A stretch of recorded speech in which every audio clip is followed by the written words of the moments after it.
నమస్కారం. Hunter vision news కి స్వాగతం. హెడ్లైన్స్ చూద్దాం.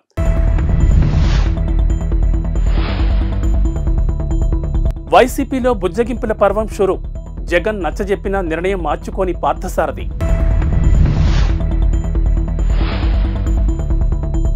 ఇండిగో విమానాల్లో విండో సీటు కావాలనుకుంటే 2000 ఛార్జీ. ఇండోనేషియాను కుదిపేసిన భారీ భూకంపం. నియోజకవర్గ ఇన్ఛార్జీల మార్పుతో వైసీపీలో హీటెక్కిన అసంతృప్తి తీవ్ర రూపం దాలుస్తోంది. వచ్చే ఎన్నికల్లో టికెట్ రాదని తెలిసిన నేతలు ఒక్కొక్కరుగా పార్టీని వీడేందుకు సన్నద్ధమవుతున్నారు. ఈ నేపథ్యంలో బుజ్జగింపుల పర్వం మొదలైంది. పార్టీ తీరుపై తీవ్ర అసంతృప్తితో ఉన్న పెనమలూరు ఎమ్మెల్యే కొలుసు పార్థసారథిని జగన్ నిన్న తన కార్యాలయానికి పిలిపించి 20 నిమిషాలకు పైగా మాట్లాడారు. పార్టీని వీడొద్దని, సముచిత స్థానం కల్పిస్తామని హామీ ఇచ్చినట్లు తెలుస్తోంది. అయినప్పటికీ ఆయన ముభావంగానే ఉన్నట్లు సమాచారం. వైసీపీ సాధికార బస్సు యాత్రలో పార్థసారథి ఇటీవల అందరి ముందు తన అసంతృప్తిని వెళ్లగక్కారు. జగన్ తనను గుర్తించకపోయినా పెనమలూరు ప్రజలు మాత్రం తనకు ఎప్పుడూ మద్దతుగానే ఉన్నారని పేర్కొన్నారు. ఆయన చేసిన ఈ వ్యాఖ్యలు ఊహాగానాలకు కారణమయ్యాయి. ఆయన పార్టీని వీడబోతున్నారంటూ ప్రచారం మొదలైంది. ఈ నేపథ్యంలో గత వారం రోజులుగా ఎమ్మెల్యే కైలే అనిల్ కుమార్ జగన్ సూచనతో పార్థసారథికి నచ్చజెప్పేందుకు ప్రయత్నిస్తున్నారు. అందులో భాగంగానే నిన్న ఎమ్మెల్సీ మర్రి రాజశేఖర్, అనిల్ కలిసి పార్థసారథిని ముఖ్యమంత్రి వద్దకు తీసుకెళ్లారు.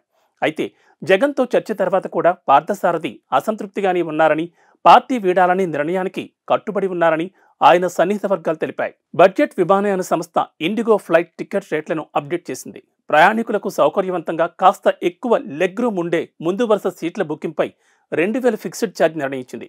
ఇక విండో సీట్ బుకింగ్ పై 2000 ఛార్జ్ చెల్లించాల్సి ఉంటుందని ఇండిగో వెబ్సైట్ పేర్కొంది. 222 సీట్లు ఉండే A321 విమానం ముందు వరుసలో విండో సీట్ బుకింగ్ పై 2000, నడకదారి సీటు బుకింగ్ పై 1500, అదే వరుసలోని 2వ, 3వ సీట్ల బుకింగ్ పై 400 ఛార్జీలు ఉంటాయని తెలిపింది. 232 సీట్లు ఉన్న A321 ఫ్లైట్, 180 సీట్లు ఉన్న A320 ఫ్లైట్ కూడా ఇవే ఛార్జీలు వర్తిస్తాయని తెలిపింది.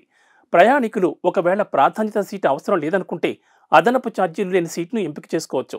ఎయిర్పోర్ట్లో చెక్ ఇన్ సమయంలో సీట్ను కేటాయిస్తారని ఇండిగో వెబ్సైట్ పేర్కొంది. కాగా ఇండిగో దేశంలోనే అతిపెద్ద విమానయాన సంస్థగా ఉంది. దేశీయ విమానయాన రంగంలో 60% పైగా మార్కెట్ వాటాను కలిగి ఉంది. ఇటీవల తరచూ సంభవిస్తున్న భూకంపాలతో అతలాకుతలమవుతున్న ఇండోనేషియాను భూకంపం మరోమారు కుదిపేసింది. టలౌట్ ద్వీపంలో ఈ ఉదయం 6.7 తీవ్రతతో భూకంపం సంభవించింది. ఈ కారణంగా సంభవించిన ఆస్తి, ప్రాణ నష్టానికి సంబంధించిన వివరాలు తెలియరాలేదు. జాతీయ భూకంప కేంద్రం ప్రకారం భూకంపం భూమికి 80 కిలోమీటర్ల లోతులో సంభవించింది. న్యూ ఇయర్ రోజున జపాన్లో 7.6 తీవ్రతతో సంభవించిన భూకంపం పెను నష్టాన్ని కలిగించింది. దాదాపు 100 మంది ప్రాణాలు కోల్పోగా 200 మంది ఆచూకీ ఇంకా తెలియరాలేదు. గత 8 ఏళ్లలో జపాన్లో సంభవించిన భారీ భూకంపాల్లో ఇదొకటి. పుస్తక ప్రియులు ఎప్పుడిప్పుడా అని ఎదురుచూసే హైదరాబాద్ నేషనల్ బుక్ ఫేర్ తేదీలు వచ్చేశాయి. ఈ ఏడాది 36వ బుక్ ఫేర్ ఫిబ్రవరి 9 నుంచి 19 వరకు జరగనుంది. ఈ మేరకు బుక్ ఫేర్ కమిటీ సోమవారం ప్రకటించింది. ప్రతి ఏడాది మాదిరిగానే ఈసారి కూడా ఎన్టీఆర్ స్టేడియం వేదికగా దీన్ని నిర్వహించనున్నారు. ఈ మేరకు కార్యవర్గ సభ్యులు నిర్ణయించారు. బుక్ ఫేర్ ఆఫీసులో అధ్యక్షుడు జూలూరు గౌరీశంకర్ అధ్యక్షతన సోమవారం కార్యవర్గ సమావేశం జరిగింది.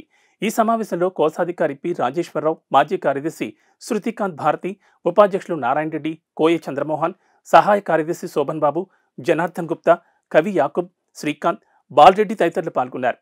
కమిటీ కొత్త సెక్రటరీగా ఆర్ వాసు బాధ్యతలు స్వీకరించారు. పుస్తక ప్రియులు, పాఠకులు ఈ ఏడాది బుక్ ఫేర్ అవకాశాన్ని సద్వినియోగం చేసుకోవాలని కార్యవర్గ సభ్యులు కోరారు. ఎవరి కాళ్ళు పడితే వారిని పట్టుకోవాల్సిన అవసరం తనకు లేదని, తనకు ప్రాధాన్యం ఇచ్చిన జగన్ కాళ్ళు తప్ప మరెవరివి పట్టుకోబోనని ఏపీ డిప్యూటీ సీఎం నారాయణస్వామి పేర్కొన్నారు. తాను కాళ్ళు పట్టుకున్నానంటూ వస్తున్న విమర్శలకు ఆయన ఇలా బదులిచ్చారు. ఎస్సీ నియోజకవర్గంలో టికెట్ల కోసం ఇప్పుడు వస్తున్న వారు ఒకప్పుడు జగన్ను విమర్శించారని, కాబట్టి నమ్మకస్తులకు టికెట్లు ఇవ్వాలని సీఎంకు విన్నవిస్తున్నట్లు చెప్పారు. స్థానిక సంస్థల ఎన్నికల్లో భాగంగా పెనుమూరులో ఓ పెద్ద ఆయనకు బీఫారాలు ఇస్తే ఇప్పుడు ఆయన తనకు వ్యతిరేకంగా మాట్లాడుతున్నారని ఆగ్రహం వ్యక్తం చేశారు.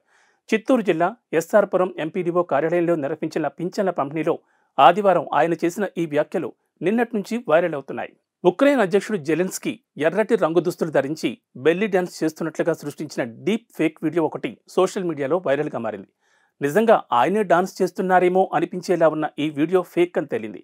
16 సెకండ్ల నిడివి ఉన్న ఈ వీడియో డీప్ ఫేక్ టెక్నాలజీతో రూపొందించి రష్యన్ భాషలో క్యాప్షన్ ఇచ్చి వైరల్గా మార్చారు. అసలు ఫుటేజ్లో గుర్తు తెలియని ఓ వ్యక్తి డాన్స్ చేస్తున్నట్లుగా తేలింది. 2020 నాటి పాత వీడియో అని తేలింది. డీప్ ఫేక్ వీడియోలో జెలెన్స్కీ ప్రజాస్వామ్యాన్ని అబాస్పాలు చేస్తున్నట్లుగా పేర్కొన్నారు. విధ్వంసకారుడిగా ముద్ర వేసే ప్రయత్నం చేశారు. కాగా రాజకీయాల్లోకి ప్రవేశించక ముందు జెలెన్స్కీ వినోద రంగంలో ప్రతిభను చాటుకున్నారు. పలు సినిమాల్లో నటించడంతో పాటు డాన్స్ షోల్లో కూడా పాల్గొన్నారు. అయోధ్య రామాలయ ప్రారంభోత్సవానికి శరవేగంగా పనులు జరుగుతున్న వేళ రామయ్యకు అత్తారింటి నుంచి కానుకలు వెలువెత్తున్నాయి. సీతాదేవి జన్మించిన నేపాల్లోని జనక్పూర్ నుంచి 3,000కు పైగా బహుమానాలు అయోధ్యకు చేరుకున్నాయి.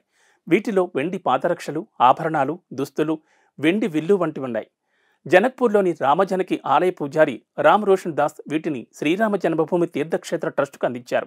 800 మంది భక్తులు 500 డబ్బాల్లో 30 వాహనాల్లో కాన్వాయ్గా ఈ బహుమతులను తీసుకొచ్చారు. వీటిలో పండ్లు, స్వీట్లు, బంగారు, వెండి వస్తువులు, డ్రై ఫ్రూట్స్, నేపాల్ సంప్రదాయ మిఠాయిలు వంటివి ఉన్నాయి. దేశంలో 2వ అత్యున్నత క్రీడా పురస్కారం అర్జున్ అవార్డు దక్కడంపై team India star pacer Mohammed Shami ఆసక్తికరమైన వ్యాఖ్యలు చేశాడు. అవార్డు దక్కడం ఒక కళగా అభివర్ణించాడు. ఈ అవార్డు దక్కడం ఒక కళ. జీవితకాలం మొత్తం గడిచిపోయినా చాలా మందికి ఈ అవార్డు దక్కదు. నాకు దక్కడం పట్ల చాలా సంతోషంగా ఉన్నాను, చాలా గర్వపడుతున్నాను.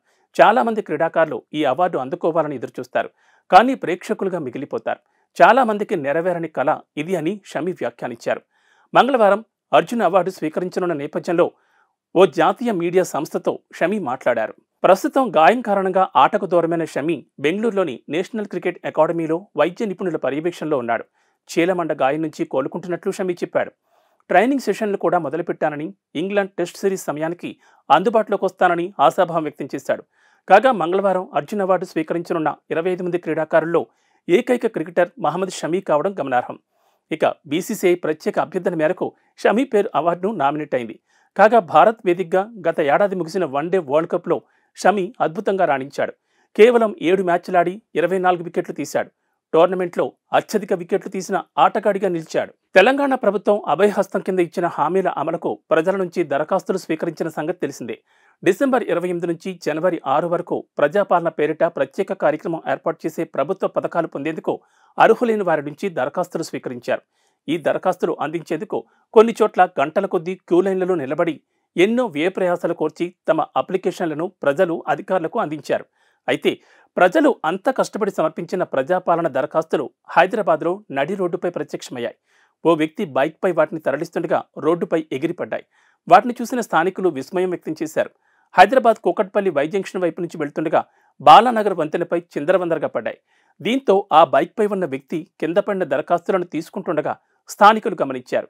ఎవరో ర్యాపిడోలో బుక్ చేస్తే తాను తీసుకుని వెళుతుండగా అట్టపెట్టి తిరిగి దరఖాస్తులు రోడ్డుపై పడ్డాయని ఆ వ్యక్తి వివరించాడు. ఇతర వివరాలు తెలియదని చెప్పాడు. అట్టపెట్టిలో 500కు పైగా దరఖాస్తులుండగా వాటిపై హయత్ నగర్ సర్కిల్ పేరు రాసుంది. అసలు సంబంధం లేని ప్రాంతానికి అవి ఎందుకొచ్చాయన్నది ప్రశ్నార్థకమైంది. ప్రజాపాలన దరఖాస్తులు ఇలా నిర్లక్ష్యంగా ఓ చోటు నుంచి మరో చోటుకు తరలించడంపై ప్రజలు ఆగ్రహం వ్యక్తం చేస్తున్నారు. తాము పనులు చెడగొట్టుకుని గంటల తరబడి లైన్లలో నిల్చుని పథకాలు వస్తాయన్న ఆశతో అప్లికేషన్లు ఇస్తే ఇలా నిర్లక్ష్యంగా వ్యవహరిస్తారా అని మండిపడుతున్నారు. ములుగు జిల్లా కమలాపురంలో బల్లాపూర్ ఇండస్ట్రీస్ లిమిటెడ్ కంపెనీ పునరుద్ధరణపై సీఎం రేవంత్ రెడ్డి సీనియర్ అధికారులతో సమీక్ష నిర్వహించారు. ఈ మిల్లులో వస్త్రాల తయారీకి ఉపయోగించే కలప గుజ్జు తయారవుతోంది. 2014లోనే ఈ మిల్లు మూతపడింది. దీంతో చాలా కార్మిక కుటుంబాలు ఉపాధి కోల్పోయాయి. వీరందరికీ ఉపాధి కల్పించడంతో పాటు స్థానికంగా ఉద్యోగ కల్పనకు వీలుగా ఈ మిల్లును తిరిగి తెరిపించేందుకు సీఎం చొరవ చూపారు. నేషనల్ కంపెనీ లా ట్రిబ్యునల్ తీర్పు ప్రకారం ప్రస్తుతం బిల్ట్ కంపెనీ ఆస్తులు Finquest financial solutions private limited అధీనంలో ఉన్నాయి. ఆ company MD Hardik Patel, ITC paper boards division CEO Vadiraj కులకర్ణితో పాటు సంబంధిత అధికారులతో సీఎం రేవంత్ రెడ్డి సోమవారం సమావేశమయ్యారు. ఫ్యాక్టరీని పునరుద్ధరించాలనే ఆలోచనను వారితో పంచుకున్నారు. ప్రభుత్వం తరపున తీసుకోవలసిన చర్యలు, సాధ్యాసాధ్యాలను చర్చించారు. ఏపీఎస్ఆర్టీసీ ఉద్యోగులకు ప్రభుత్వం గుడ్ న్యూస్ చెప్పింది. నైట్ హాల్ట్ భత్యాన్ని ఫిబ్రవరి 1న జీతంతో పాటే ఇచ్చేందుకు సంస్థ ఈడీ బ్రహ్మానందరెడ్డి హామీ ఇచ్చారని ఎంప్లాయీస్ యూనియన్ తెలిపింది. ఈ అంశంపై సోమవారం ఆయనతో చర్చించినట్లు యూనియన్ అధ్యక్ష ప్రధాన కార్యదర్శులు పలిశెట్టి దామోదర్రావు, నరసయ్య తెలిపారు. మిగిలిన బత్యాలు, బకాయిలతో సహా ఉద్యోగులకు వచ్చేలా చర్యలు తీసుకోవాలని కోరినట్లు ఆ ప్రకటనలో తెలిపారు. మరోవైపు సంక్రాంతి పండుగ సందర్భంగా మరో శుభవార్త ఇచ్చింది. ఫిబ్రవరి 1వ తేదీ నుంచి అమలయ్యేలా కొత్త వేతనాలను వారికి చెల్లించనుంది. ఏపీఎస్ఆర్టీసీ ఉద్యోగుల డిమాండ్లను పరిష్కరిస్తోంది. ఇప్పటికే జీతాలతో పాటు అలవెన్స్లను కలిపి చెల్లిస్తోంది. జనవరి 1వ తేదీ నుంచి ఈ విధానాన్ని అమల్లోకి తీసుకొచ్చింది. Night out, day out, overtime అలవెన్స్లను అప్పటి వరకు ఆలస్యంగా చెల్లిస్తూ వస్తోంది. కానీ ఆర్థిక పరిస్థితుల వల్ల అలవెన్స్లు చెల్లింపులు ఆలస్యమయ్యాయి. ఇవి బులెటిన్ విశేషాలు. నమస్కారం.